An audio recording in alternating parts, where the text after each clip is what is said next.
What's the most depraved thing you did for someone's approval? My ex would be thrown in a mental asylum if I spoke openly about his fantasies. He once forced me to lather myself in glue and stick myself to his wall for a day, and another time he made me go a week without showering so he could sniff all my filth. The main one he had, and most damaging, was that he'd never let me brush my teeth. He told me it smelled way better when I'd go weeks without brushing, and anytime he caught me with a toothbrush he'd snap it in half and press my gums till they bled, before taking the biggest whiff. He'd always tell me how he couldn't wait for the day they began rotting because the smell would be 10 times better. Numerous times I walked in on him busting one out to before and after photos of models who don't brush their teeth for this exact purpose. One day he came to me with a bottle of mouthwash and gave it to me. I was extremely suspicious of this, so I decided to sniff the bottle to see what it was. My nostrils felt like they were on fire. I asked him what it was, and he told me it was diluted phosphoric acid, and if used for a couple months daily, it'd turn my teeth to mush. I don't know what clicked in me, but I found the courage to run away. I had nowhere to go, but I couldn't stick around with this lunatic any longer. By this point my teeth were absolutely destroyed from almost a year of not brushing them. They poured red the second I brushed them lightly for the first time in months. The issue was,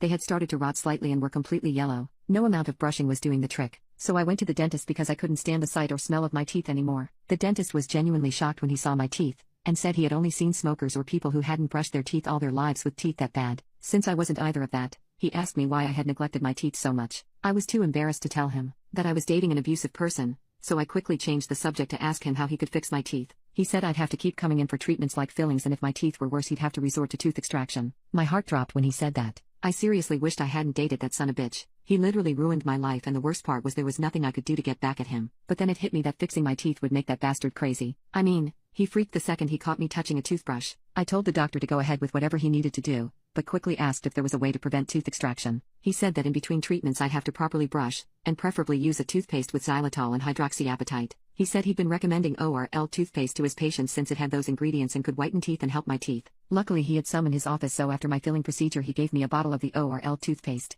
After using it for a week, my teeth started looking less yellow and were bleeding less. As I went to my appointments, my dentist kept telling me that my teeth were looking way better than he first saw them. I was so proud when he said that, and felt happy for the first time in forever. I think the damage from my ex will slowly heal over time, but gaining control over my own body was the first stepping stone into recovery. And an added bonus was that I wouldn't have to worry about the dentist removing my teeth. If I had stayed a little longer I don't think he would have given me the ORL toothpaste and fillings. He would have taken my teeth out on the first day. After a couple of months of consistent appointments and using the ORL toothpaste, my teeth were all healed up and sparkling white. Now, I did want to leave my ex behind, but I couldn't resist texting him. I bought a burner phone though because I changed my phone number after leaving him and blocked him. I sent him a photo of my sparkly new teeth as a screw you to him. When he sent a bunch of angry red face emojis, I had to laugh. But knowing my ex, he would send far worse, and I didn't want to get PTSD flashbacks, so I quickly blocked him and threw the burner phone away.